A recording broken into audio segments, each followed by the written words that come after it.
Kurt. Telman Knudson, looks like we are live once again, sir.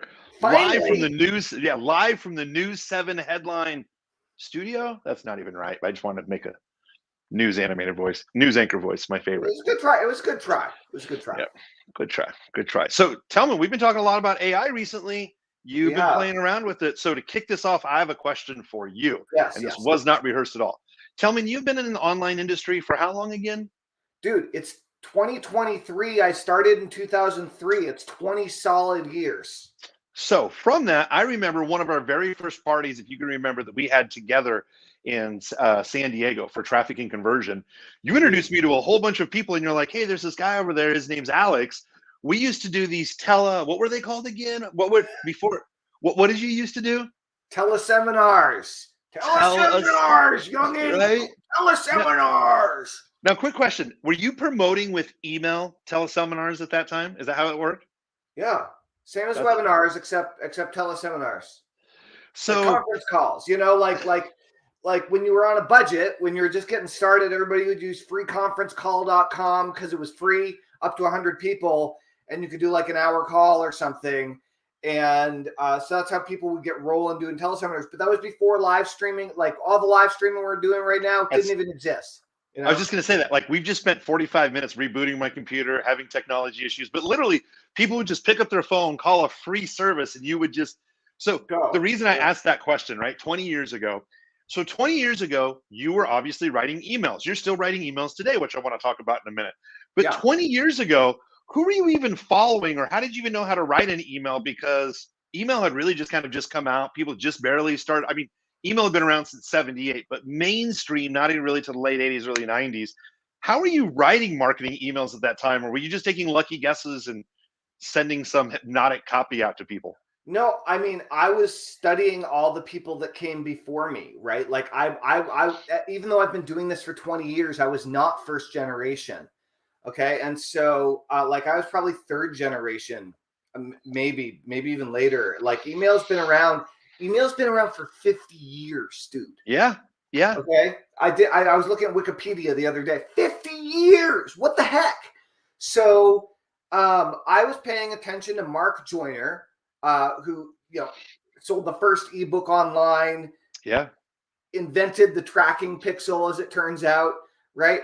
And he had written some great books, and I had learned a ton of stuff from him. So I paid a lot of attention to his work. He did a lot of psychological stuff, right? A lot of psychological stuff, a lot of curiosity stuff, a lot of unfinished thoughts that caused the desire to click, to close the loop in one's mind when no one else was teaching anything like that. So his stuff was very psychological, very tactical, very strategic. I studied a lot of Sean Casey's stuff, who had sold tons and tons and tons and tons of ebooks at that point. And his stuff was very hypey and very hard hitting and very, very direct and to the point and super salesy, but it worked. And so that's kind of where I got my kind of super sales pitchiness from a little bit.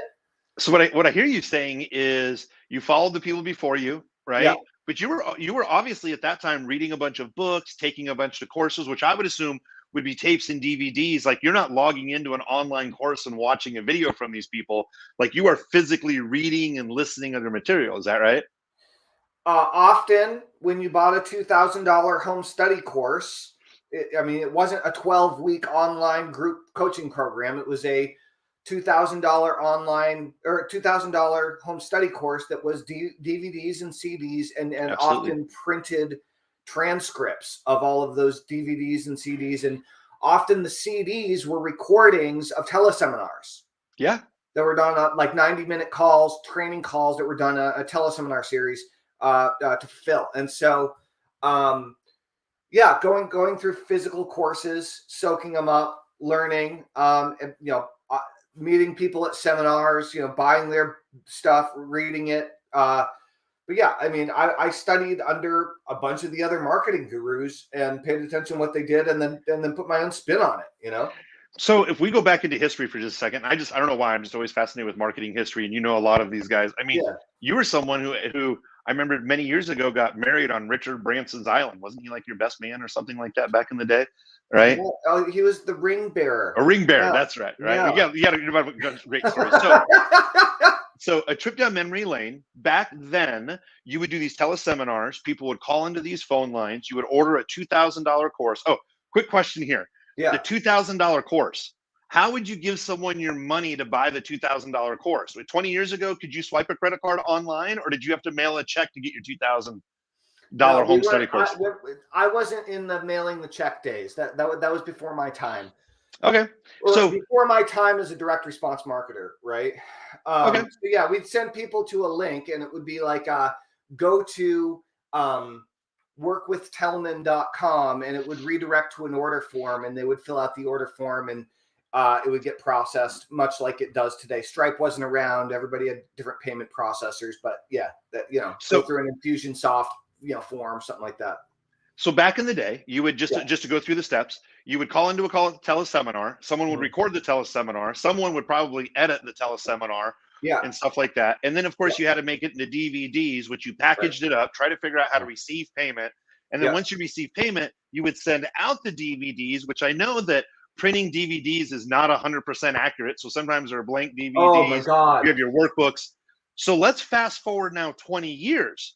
So I talked about last time that we were talking, I did a 6.5-hour presentation, which is crazy. And it is hard to edit a video that's that long.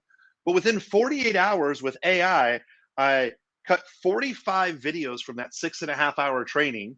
They're put up inside of a training center. There's a sales page that's already putting up that ChatGPT helped us write. And now we can literally deliver everything we talked about before would take, I'm just curious, I won't even say it. How long would it take to take a teleseminar, to turn it into a course, to turn it into a physical product before you started selling it 20 years ago? What would that time frame look like? Well, you know what? Here's the thing, Kurt. It wouldn't be before we started selling it, but it would be before it was delivered successfully to the customer. Good point. Great point. Because often, as is still the case, we like to come up with an idea and sell it. And if it sells, then we create it. And if it bombs, then we refund the money and we don't create it, because we don't want to create something that nobody wants, right? Right. Probably, unless it's just like something that you're personally inspired to do for whatever reason. And so, but like 3 months, you know what I mean? Like 3 months from the time someone would buy it until the home study course showed up. So there are significant, I mean, maybe faster, maybe 2.5, but there's so much stuff. You had to hire a graphic designer to put the covers together. You had to hire, a formatter. You had to hire, all these different people. You had to hire someone to record it. You had to hire someone to manually transcribe it, because drag and dictate wasn't there yet.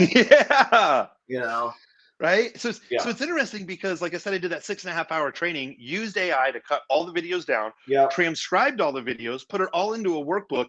And roughly within 72 hours to almost the 4-day mark, we were done creating the product. And all we had to do is just come up with some of the sales material, which we use ChatGPT with by looking through all of our content to help us construct, what are the frames, what are the copywriting frameworks, and what are some of the persuasion techniques that we can use in our course.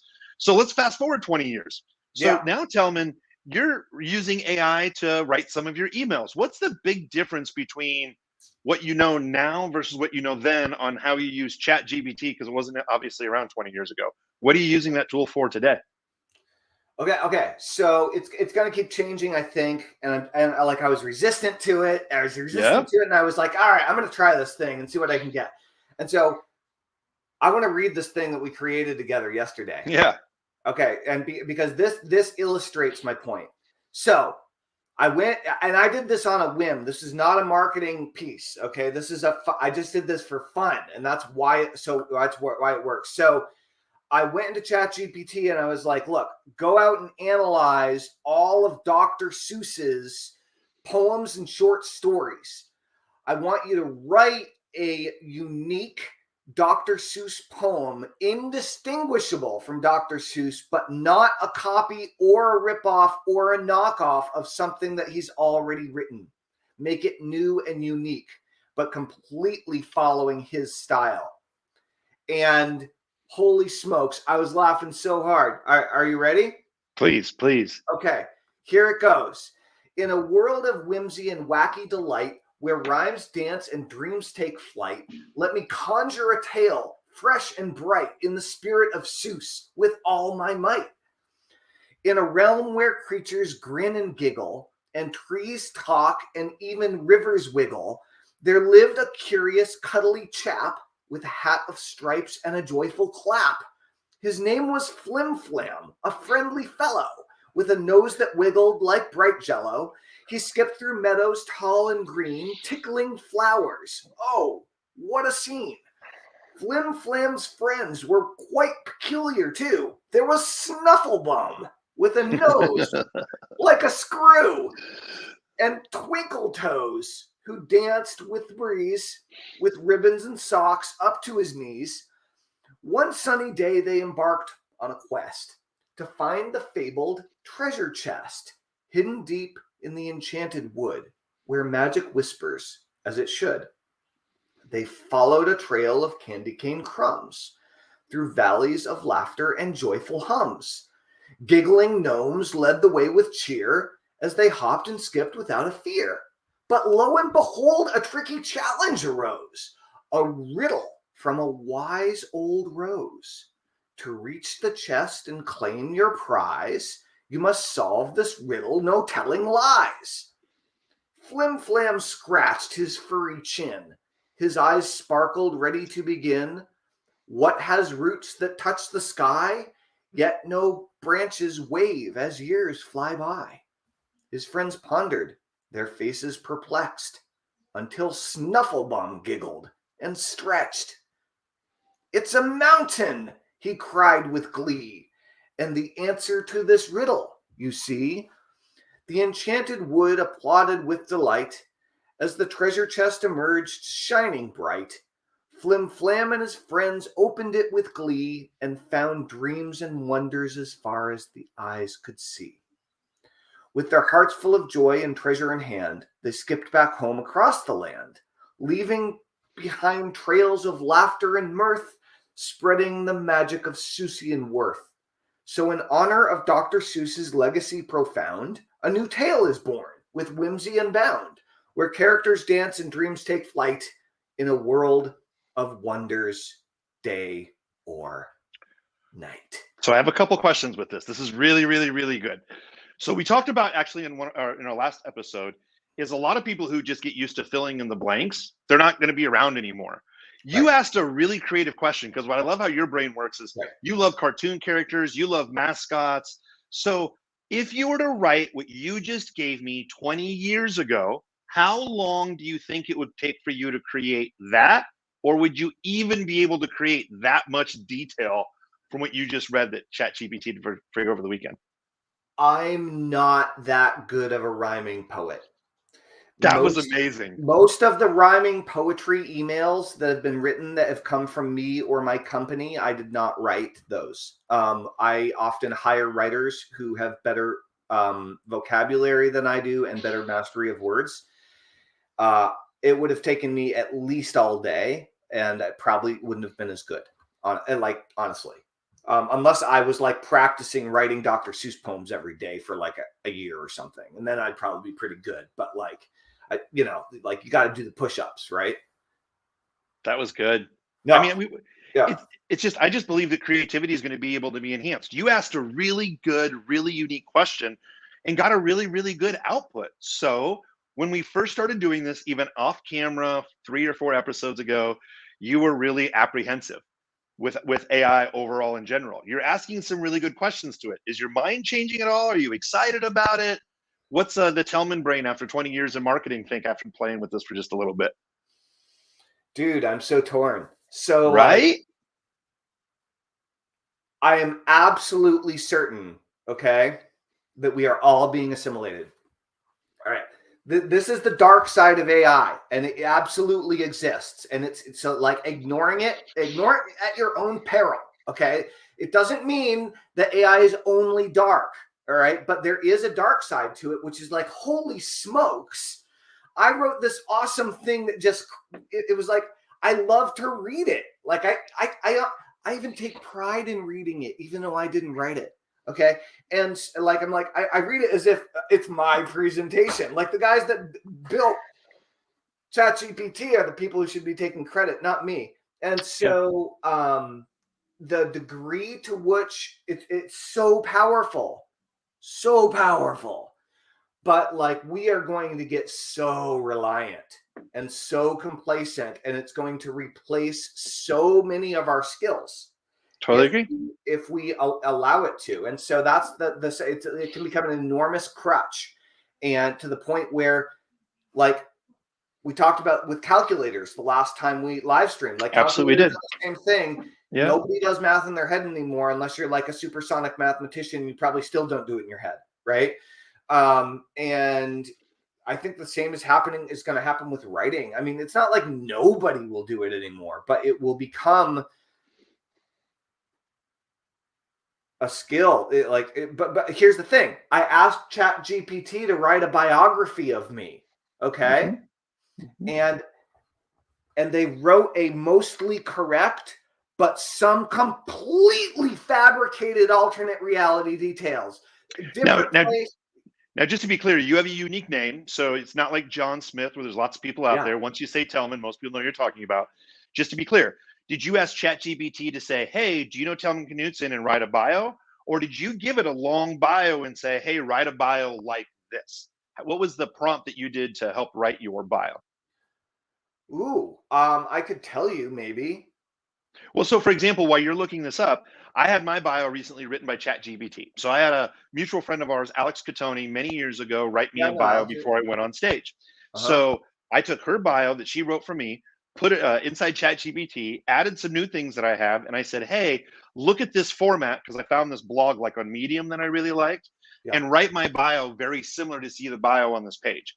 And it wrote a pretty good bio, but I fed the information. Now, I've heard a lot of, like, our friends, John Benson, has said, hey, ChatGPT, write a bio for me, and it makes some weird things up that have never happened before, but he was just asking a straight open question versus giving it some parameters to run off of. So I was curious, did you ask it to look you up, or did you put in some information about Tellman?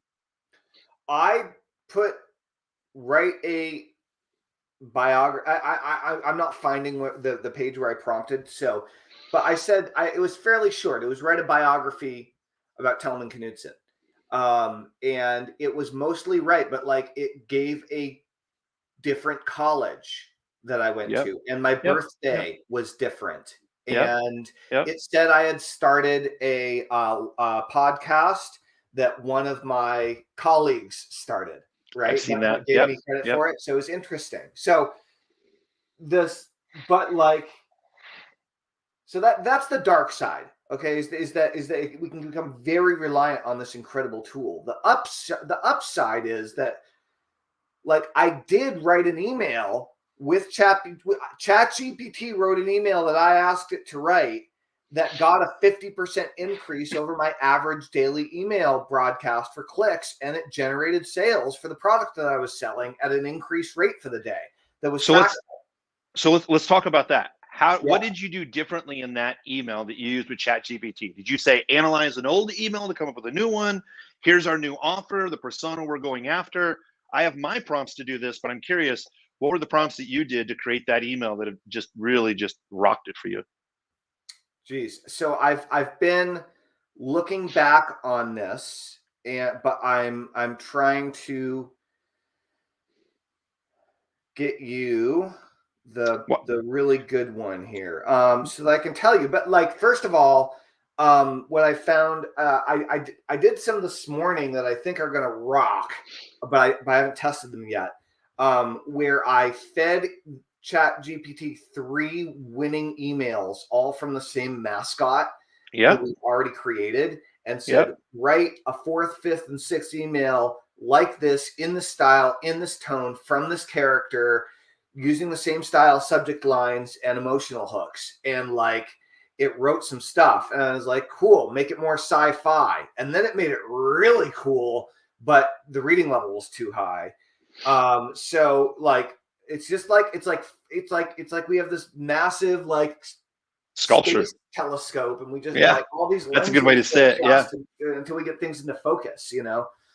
But what I did do is I did my first, and it was, I don't like it enough to publish it right now, but I did my very first attempt at creating Telmandroid using an entirely, using an AI stack, and created a video, an animated video character talking about email marketing. That was like the first video Telmandroid, the clip that exists. So that was kind of cool. Have you tried, I don't know if I sent you the link. Have you tried DID yet? Do you know what that is? DID lets you basically, you can use, like, there's apps that you can get on your phone to turn you into an avatar, right? Like a superhero avatar or whatever. And then you go to, it's D-ID. You go to DID, you can upload that image, and it gives you 5 minutes free a month. And I think it's like for $25, you can get 20 minutes. And essentially what the minutes are is it turns this cartoon or the mascot into something that's talking, blinking, nodding its head, voice inflections. You could upload your voice so people could talk directly to a mascot, which is interesting. In real time? One is recorded. DID is recorded. So like if you were doing a course, people would see the mascot, or if you were sending out an email to a video, people were seeing the mascot. A friend of mine, Matt Wolf, has a YouTube channel, Future AI Tools, which is amazing. We've talked about him before.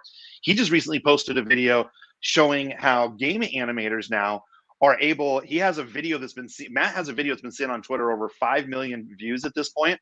And essentially what it is it's this video game where in this video game, you walk into a dim sum, I think it's a dim sum shop or a Roman numerals, whatever. You're walking into a noodle shop, and essentially you walk up to the cook and you're like, hi. And then they say his name. What are you doing here? How long have you been here? And in real time, it's processing the back and forth. Matt actually interviewed the owner and one of the head developers of this software. And he basically said, what's happening is, as my words are coming out of my mouth, you don't know in the end that I'm going to stop speaking at. So if they only waited until someone stopped speaking, they'd have to regenerate the language. They have multiple language models that start to pick up the very words that are coming out of your mouth to start to form at the exact same time to figure out the response. So as soon as you're done talking, instantaneously, it's able to answer questions in real time. So where we get with the Telbot is going to be very, very, very interesting. So Telman, one of the things that I was excited about, you were talking about pulling up the email that really rocked it for you, and I want to hear about that here in just a second. One of the other things that we've been playing with too is this extension that I showed you, a Chrome extension called Merlin. And with Merlin, it allows you to summarize a YouTube video. So for example, if we're talking about AI tools, I could Google AI marketing tools, come up with the most watched video, click a little button for Merlin on my Chrome extension. It's going to give me an entire summary of what was said in the video and even timestamps. That's pretty cool. But what happens is Merlin can also be attached into ChatGPT-4. So then you can say, hey, Merlin, write me a TikTok-style script that's 1 minute long that captures the summary of this video. Give me 5 headlines and hooks that would get people to watch this video for the first 5 seconds. Make sure the video is not more than 1 minute long. And it automatically cranks out scripts. Now it cranks out a script. I then say, what are some scenes inside of this video that I should use to make it more engaging? ChatGPT will give me the scenes, and then tell me what I showed you is we could then take that new script, film that new script, upload it to YouTube, have Merlin look at the video again, and it actually creates chapters for you inside of YouTube, tells you what keywords to go after and the description. So we're creating content at breakneck speeds. I mean, heck, I'm going to take this 30-minute video it'll be and cut it into 30 different segments, but I'm not going to do it. AI is going to do it. So literally within the next 2 days, we're probably actually going to have about 40 videos cut up from just our conversation right here. I mean, Telman, 20 years ago, this would take, I mean, we didn't really have streaming and all this other stuff. It'd take weeks. Now stuff that we can do in days. So here's a big question for you. And then I want to go back to the email that really worked. Do you believe that now that we can get more done, that we're going to see more crap content come out because people are going to be able just to produce a bunch of crap? Or do you think you're going to start to see better content come out because there's going to be such a big competition for content? Both. I think we're absolutely going to. So here's the thing. We're absolutely going to have a uptake in garbage. Totally agree. Noise. And there's going to be some really cool new things that are going to be created that stand out. But like, There are going to be a lot of one-hit wonders. There are going to be a lot of people who do something really cool and get a lot of attention, and then they can't do another really cool thing. And technology is going to be changing too fast for anybody to keep up. So there's going to be a lot of cool people doing cool things that's going to stimulate everyone. I also think that any company that focuses on their human connection with their customers is going to win. Totally agree. Yeah. So there are a lot of cool things about AI. The other thing that's really interesting, though, is what I found is that it's not going to actually increase the number of people who are putting things out there, because people have internal resistance to working. Like, even with all these tools, like, the people who are going to slack off, they're not going to learn how to use the tools anyway. So we don't have to worry about that in terms of noise. What we do have to worry about is people that are just like cranking stuff out that just to take up space and like fulfill on a contract. Like, a lot of agencies are using ChatGPT to just crank out the content that's good enough. And so it'll make great content, whether it's hand created or whether it's ChatGPT assist or AI assisted. It'll make really great stuff really stand out. I think. Yeah, I mean, I absolutely agree. I mean, again, just like I mentioned that this video is going to be cut up in lots of other videos. Yeah. We would have to hire a video editor that can make sure they put on the transcription, the logos, but even to find the right key parts. And the problem is, and I know you've seen this too, you and I are marketers. We understand our language, what's going to make it interesting for someone. If we hand this video over to a video editor, they're going to have to give us a couple of different renditions because they don't understand the marketing language like what we do. Now there's AI out there that basically says, hey, we'll cut all that up for you. We'll find out the right keywords. We'll make sure that we tag it for you. And then you can schedule that content out. Well, actually, I'm going to be able to release a lot more content than I ever have before. And I don't think it's a bunch of junk content that's cut up in these videos. It's highly processed by a good trained AI. So I think we're going to be able to put out a lot more really good content and have a lot more people see, like what you and I are talking about, what me and other guests are talking about.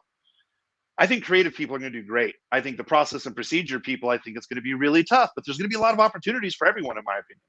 That's the thing. So first of all, for anyone that wants to become an AI technician,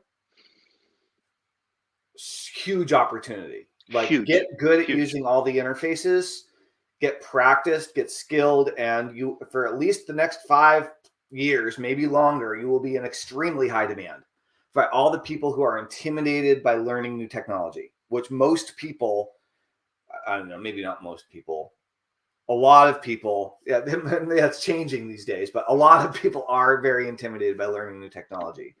However, the one thing that will make a huge difference, creative or not, is the clarity of your vision for what you're trying to create. Yeah.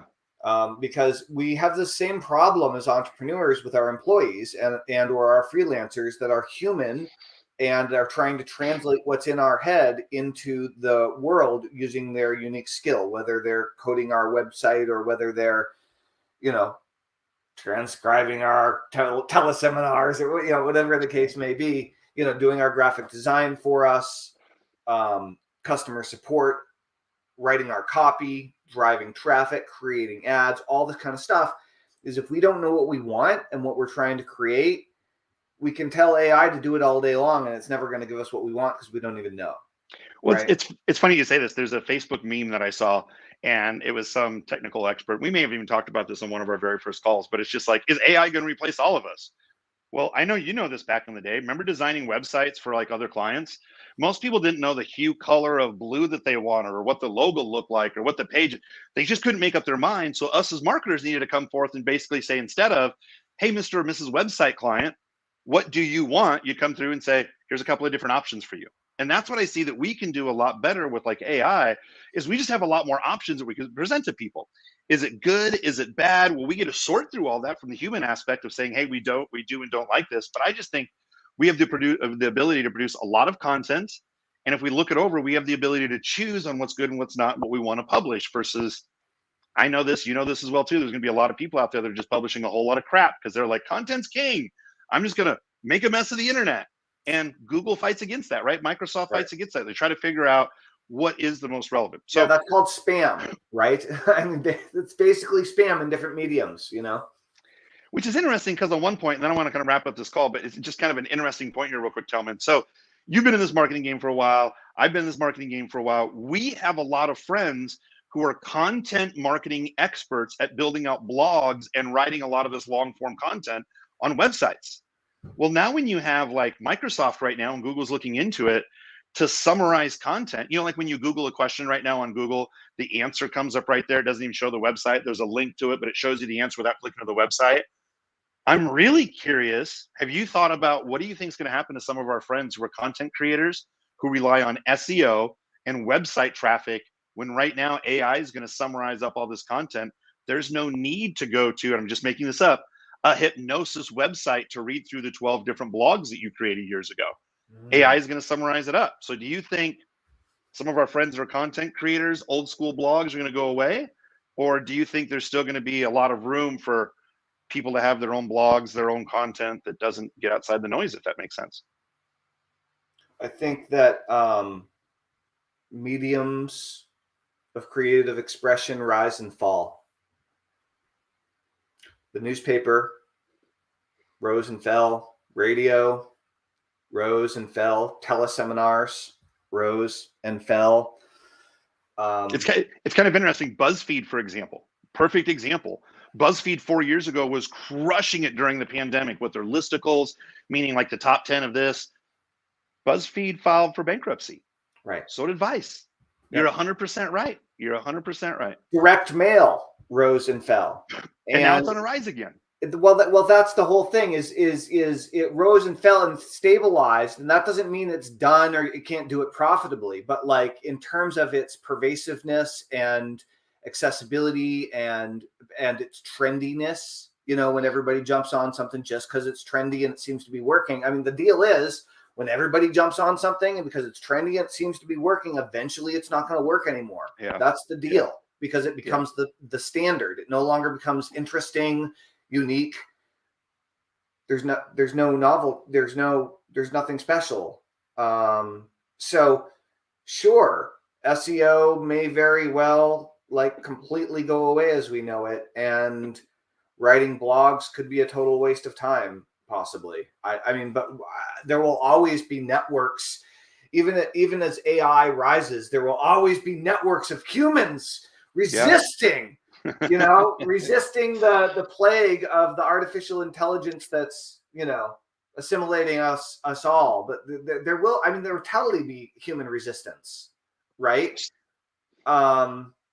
So at this date right now, I'm just curious to kind of wrap this whole thing up. What you've been playing with, what are you most excited about AI, period? And then what are you most excited about that you're going to work on this week with AI? Oh. On the spot. Crap, Kurt. I like getting up and just I've been just freestyling. I mean, I guess I will.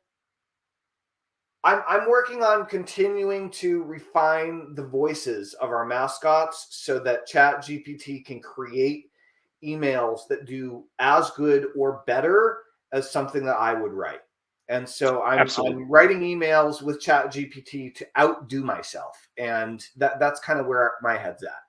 So, right now, what I'm looking is doing more interviews like this. I think we're gonna, my business partner and I are gonna do a podcast all around tacos and talk about marketing. I want to continue to do this with you, but now what we're able to do is, I just mentioned, we were just on with a mutual friend where I did a 20-minute interview, and it was actually I did this training for this individual. We talked for 10 minutes up front. I did the entire training, talked for another 10 minutes on the backside, ended up being 22 minutes. I created 30 pieces of content from those 22 minutes. One piece of content I just did a test post on, got 1,200 views over on TikTok, 800 views over on Facebook. I still have 29 plus more things to post. We just did a 30-minute here. So between just two 30-minute interviews, I'm going to have enough posts for 2 posts a day for the entire month. And I'm only talking 2 interviews. 2 posts every single day. And what I'm seeing is if you can just amplify your content, these 1-minute videos are just crushing it. I'm trying to find out all the different ways, Telman, even by taking a talking head, putting it into AI, writing a full script, have that talking head and that AI voice read the entire thing off, drop it into one of the softwares that I showed you to cut up all these 1-minute videos. we're still going to have conversation, but I'm probably going to create a lot of content with just a talking head that's automatically cut, edited up, and scheduled out so I can just reach more people about some of the messages that we're talking about. I love this content creation. Dude, we talked about this earlier, and it slipped my mind when you asked me the question directly. So let me re-answer your question.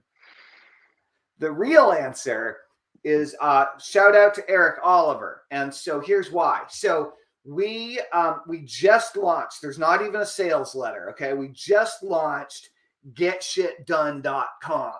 And what we're going to do is we're going to be creating a whole lot of get shit done videos. And it's this productivity system that I've perfected over the last 20 years of running virtual teams and helping my freelancers and employees, despite my own disorganization, despite my own quick start, despite my own tendency to start way more projects than I can follow through on. I needed to figure out how to build a team that could help me follow through on things. And so what happened was we created this whole system, and now I've been teaching it to my students, and they've been getting more productive and so on. So Eric and I are going to work together on creating content for Get Shit Done, and we're going to run it through the process that you're talking about here, Kurt. So our AI stack. Yep. Yeah, and start producing those pronto. So now where can people learn more, Kurt, about like your AI stuff and your AI process? Is there anything for sale at this point, or is it still you're just keeping people waiting? What's the deal? You can go to yourad.coach. So yourad.coach/AI tools. So yourad.coach/AI.tools. /AI tools. That's it. So it's yourad.coach/AI tools. Tell them it's a short link that we have out there. It's going to lead to a document that's going to have over 50 AI tools that we use right now. Now, I'm going to tell you, without getting into it too much, one of the big things that we're working on right now with people is AI stacking. And here's what I mean by that. I'm going to make it really simple. So if you go to ChatGPT right now, it's kind of like DOS, meaning back in the day, Telman, I don't know about you, but I couldn't write code. But when Microsoft Windows came out, where I could click on icons, it made everything super easy. So right now, ChatGPT is almost like in between DOS and in between Windows. Right. So it's just a blank screen you have to ask really good questions with. Well, if we can ask a blank screen, like what are 4 topics we can talk about right now about AI tools that would be relevant, ChatGPT can give us an idea of what to talk about. Well, we talk about that. Then what tools do we use to stack to produce our end result? So perfect example. I'm going to use Merlin. It's a Chrome extension that's going to go ahead and summarize up the video. It's going to create chapters in my YouTube channel for me. And it's going to be able to give me a working process of timestamps of exactly the highlights. The next thing that I'm going to do is I'm going to go over to something like Opus Clips, which is something we've been testing for a while, or video.ai, which is VIDYO.ai. It will automatically look into our video here, cut up snippets that are anywhere between 15 seconds, 30 seconds, 45 seconds, a minute. It's not just cutting a minute snippet. It's looking for the keywords that we're saying right now. And what it's going to do is it's going to cut up a bunch of 1-minute videos. And from there, you take the transcription of the videos that they create, put it back into ChatGPT and say, hey, make me 2 Facebook posts, make me 2 TikTok posts, make me 2 YouTube posts, and provide me the hashtags for Facebook, Instagram, YouTube. I have a template for it. Now what ends up happening is we put everything in one Google document. So we can have a team member or an outsourcer literally go on down, find the video, choose which headline they think works best for them, choose the right headlines, copy, paste. So by using a couple of different tools, we're able to put out a ton of different content. So if you want to check out those 50 tools, it's yourad.coach/AI tools. It'll take you to that list of 50 tools. If you want to learn more about this AI stacking, how we're putting stuff together to get a lot of stuff done in a small amount of time, you'll be able to follow up on that email with the AI tools as well too. So that's all I got, Telman. This has been a great conversation. I can't wait to do it again with you next week. Indeed. Awesome. So go to yourad.coach/AI tools to get more info on Kurt's awesome AI stuff and how you can get involved and learn how to build your own stack and get more stuff done. Get more shit done with AI. On that note, if you just want to get more shit done, go to getshitdone.com. You'll get more shit done. It'll be great for everyone. All right, Kurt, this has been awesome. Appreciate you, Tillman. So much. Thank you to all our fantastic viewers. Hit us up with questions that you have about marketing, AI, or otherwise in the comments, and we'll see you all soon enough. Thanks, everybody.